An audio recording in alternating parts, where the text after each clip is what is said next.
વિદ્યાર્થી મિત્રો, આજે આપણે જે આગળના લેક્ચરની અંદર જે થિયરી પૂરી કરી, જે પ્રશ્ન એના પછીનો પણ એક થિયરીનો પ્રશ્ન છે એ આજે આપણે સમજવાના છીએ. ટેક્સ્ટબુક પાના નંબર 278 પર 278 પાના નંબર પર માલ મિલકત નિકાલ ખાતાની ટૂંકનોંધ આપી છે. આ ટૂંકનોંધ ખૂબ જ મહત્વની છે. આઈએમપી પ્રશ્ન છે, પરીક્ષામાં બોર્ડમાં પૂછી શકાય. આ ટૂંકનોંધને આપણે સમજવા માટે એક ખાતાનો અભ્યાસ કરીશું, જેમાં માલ મિલકત નિકાલ ખાતું અને નીચે મેં તૈયાર કર્યું છે, જુઓ, રોકડ ખાતું. બરાબર, આખો કન્સેપ્ટ થિયરી બેઝ છે, પરંતુ એને તમને સરળતાથી સમજાઈ જાય એટલે મેં આ રીતનો ઉલ્લેખ કર્યો છે ખાતું બનાવીને. એમાં સૌપ્રથમ એની વ્યાખ્યા આપી છે. પેઢીના વિસર્જન સમયે પેઢીની મિલકતો અને દેવાના નિકાલની, પેઢીનું જ્યારે વિસર્જન થાય ત્યારે પેઢીની તમામ મિલકતો અને પેઢી ઉપર રહેલું દેવું, એ તમામ દેવાના નિકાલની હિસાબી અસર આપવા માટે જે ખાતું ખોલવામાં આવે છે એ ખાતાને માલ મિલકત નિકાલ ખાતું કહે છે. ફરી એક વખત, માલ મિલકત નિકાલ ખાતું કોને કહેવાય? એનો અર્થ છે પેઢીના વિસર્જન સમયે પેઢીની તમામ મિલકતો અને દેવાના નિકાલની હિસાબી અસરો આપવા માટે જે ખાતું ખોલવામાં આવે છે તે ખાતાને માલ મિલકત નિકાલ ખાતું કહે છે. પરીક્ષામાં આ વ્યાખ્યા પણ પૂછી શકાય. શોર્ટ ક્વેશ્ચનમાં આમાંથી એક સવાલ પણ પૂછાય છે, માલ મિલકત નિકાલ ખાતાનું બીજું નામ જણાવો. તો યાદ રાખીશું, માલ મિલકત નિકાલ ખાતાનું બીજું નામ છે સંપાદન ખાતું. યાદ રાખજો, સંપાદન ખાતું. બરાબર, માલ મિલકત નિકાલ ખાતાનું બીજું નામ જણાવો. તો માલ મિલકત નિકાલ ખાતાનું બીજું નામ શું છે? સંપાદન ખાતું. હવે કીધું છે ભાગીદારી પેઢીના વિસર્જન સમયે ચોપડા બંધ કરવા માટે, પેઢીનું વિસર્જન થાય છે એટલે કે પેઢી બંધ, ત્યારે તમામ હિસાબી ચોપડાઓ બંધ કરવા જ પડે. મિલકતોના, દેવાના બધા એ બંધ કરવા માટે રોકડ અને બેંક ખાતા સિવાયની કેસ જેટલી પડી હોય તે અને બેંકમાં જેટલું બેલેન્સ પડ્યું હોય તે, એ સિવાયની મિલકતો અને દેવાના ખાતા બંધ કરી માલ મિલકત નિકાલ ખાતે તેની ચોપડે કિંમતે લઈ જવામાં આવે છે. ઓકે, હવે જો શું કીધું, દાખલા તરીકે એક સમજૂતી માટે માનો કે પાકું સરવૈયું હોય. આપણે 11 કોમર્સમાં એક પાકું સરવૈયું શીખીને આવ્યા. આ બધી થિયરીને સમજાવવા માટેનું રફ કામ છે. બરાબર, તો અહીંયા આપણે લખીએ મૂડી દેવા અને સામે લખીએ આપણે મિલકત લેણા. તો બધી જ મિલકતો આ સાઈડ હોય, બરાબર છે, જમણી સાઈડ. તો અહીંયા જેટલી મિલકત છે, જમીન, મકાન, પ્લાન્ટ, યંત્ર, વાહનો, આ બધી જ મિલકતોની ક્રોસ એન્ટ્રી એટલે નિકાલ કરવાનો છે, વિસર્જન કરવાનું છે. તો આ એક સમજવા માટે કે આ જમણી બાજુ એટલે કે આ માની લો કે આ એક જમા બાજુ છે, ત્યાંથી એની ક્રોસ એન્ટ્રી પડે માલ મિલકત નિકાલ ખાતામાં. કઈ બાજુ? ઉધાર બાજુ. તો અહીંયા લખાય પરચુરણ મિલકતો. અને જે કંઈ છે, બરાબર, જમીન, મકાન, પ્લાન્ટ, યંત્રો, વાહનો, ફર્નિચર, એ બધી અહીંથી જે મિલકતો હતી એ વિસર્જન કરી અને સીધી લાવવામાં આવી અહીંયા. બરાબર છે. ચાલો, એવી જ રીતે શું કીધું છે વાંચો. તેમાં જ કીધું છે માલ મિલકત નિકાલ ખાતે દેવાની પણ અસર. દેવા, તો મૂડી દેવા બાજુ જેટલા પેઢીના દેવા હોય, બરાબર, જેમ કે કોઈ લેણદારો, બેંક ઓવરડ્રાફ્ટ, ચૂકવવાના બાકી ખર્ચા વગેરે વગેરે જે કંઈ દેવું છે, બરાબર, એ અહીંયા આપણે સમજવા માટે કે આ ઉધારથી ક્રોસ એન્ટ્રી પાડીએ તો મિલકત નિકાલમાં જમા બાજુ, તો કે પરચુરણ દેવા. અને એમાં લેણદારો, બેંક ઓવરડ્રાફ્ટ, ચૂકવવાના બાકી ખર્ચા જે દેવું છે બધું છે. તો ટૂંક નોંધમાં શું થયું આટલું? ફરી એક વખત પહેલા આપણે વ્યાખ્યા શીખ્યા. આ પહેલા નંબરમાં વ્યાખ્યા શીખ્યા, પછી બીજા નંબરની અંદર આ બંને પોઈન્ટ શીખ્યા, 1 અને 2. તો આટલી ટૂંક નોંધ મોઢે કરીએ. ફરી એક વખત પહેલામાં વ્યાખ્યા લખવાની. શું? પેઢીના વિસર્જન સમયે પેઢીની તમામ મિલકતો અને પેઢીના દેવાના નિકાલની હિસાબી અસરો આપવા માટે જે ખાતું ખોલવામાં આવે છે તેને માલ મિલકત નિકાલ ખાતું કહે છે. તેનું બીજું નામ સંપાદન ખાતું પણ છે. પછી શું શીખ્યા? તો કે માલ મિલકત નિકાલ ખાતામાં ઉધાર બાજુ પેઢીની તમામ પરચુરણ મિલકતો નોંધાય છે અને તેની જમા બાજુ પેઢીના તમામ પરચુરણ દેવા નોંધવામાં આવે છે. આગળ જોઈશું.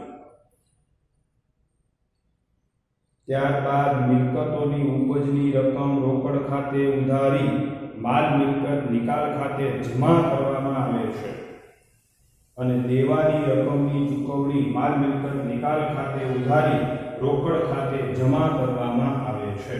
ઓકે, જો હવે આની અંદર તમને વિશેષ સમજૂતી એ રીતે આપું કે જોજો તમે. હવે શું કીધું છે? પેઢી પાસે જેટલી મિલકતો છે, આ મિલકતો બરાબર, વિસર્જન થાય, ધંધો બંધ થાય એટલે પેઢી પોતાની તમામ મિલકતોને વેચી નાખશે. તો તમામ મિલકતો મિત્રો વેચાઈ જાય તો એનો અર્થ શું થયો? મિલકત તમે વેચો એટલે એની રકમ રૂપિયા તમારી પાસે આવે. તો તમારી પાસે એની રોકડ આવે તો આ રોકડ ખાતું છે, એમાં રોકડ આવે તો ઉધાર. ઉધાર બાજુ અહીંયા લખાશે મિલકતો ની ઉપજ. તમે જેટલી મિલકતો વેચી છે, જમીન, મકાન, પ્લાન્ટ, યંત્ર, વાહનો, દ્રશ્ય જે મિલકતો તમે વેચી નાખી એ તમામની આવક બરાબર અહીંયા ઉધાર બાજુ ઉપજ તરીકે લખાશે. તો આની ક્રોસ એન્ટ્રી રોકડ ખાતામાં ઉધાર તો માલ મિલકત નિકાલ ખાતામાં જમા. એટલે અહીંયા લખાય મિલકતોની ઉપજ. જેટલી મિલકતો હતી એ બધી વેચી એની આવક આવી ગઈ. એવી રીતે તમારી પર જેટલું દેવું છે એ દેવું હવે તમારે ચૂકવવું પડશે. તો તમે દેવું ચૂકવો તો તમારી પાસે રોકડ આવે કે રોકડ જાય? તો કે દેવું ચૂકવીએ તો રોકડ જાય તો રોકડ ખાતામાં જમા બાજુ અહીંયા લખાય દેવાની ચૂકવણી. હવે જેટલું દેવું તમે ચૂકવ્યું છે, લેણદારો, બેંક ઓવરડ્રાફ્ટ, ચૂકવવાના બાકી ખર્ચા, આ તમામ દેવું જેટલું ચૂકવાયું એ જમા છે. તો માલ મિલકત નિકાલ ખાતાની અંદર ક્રોસ એન્ટ્રી એટલે ઉધાર બાજુ અહીંયા લખાશે દેવાની ચૂકવણી. આ બધા દેવા ચૂકવાઈ ગયા. ઓકે, હવે બીજો પ્રશ્ન આમાં હું સમજાવું. પેઢીનું વિસર્જન થાય ત્યારે પેઢીનું વિસર્જન કરાવનાર વ્યક્તિને પેઢીએ વિસર્જનનો ખર્ચ એટલે ફીસ ચૂકવવી પડે. એ તમે ચૂકવો તો તમારી પાસેથી રોકડ જાય તો જમા એટલે જમા બાજુ આવશે વિસર્જન ખર્ચ. એ જમા તો આ જમા તો આની એક ક્રોસ એન્ટ્રી માલ મિલકત નિકાલમાં ઉધાર એટલે અહીંયા વિસર્જન ખર્ચ એ પણ અહીંયા. ઓકે, ચાલો હવે આપણું થયું ટૂંકનોંધનું ત્રીજું સ્ટેપ. ચાલો ટૂંકનોંધના 3 સ્ટેપને સમજાવ્યા બરાબર.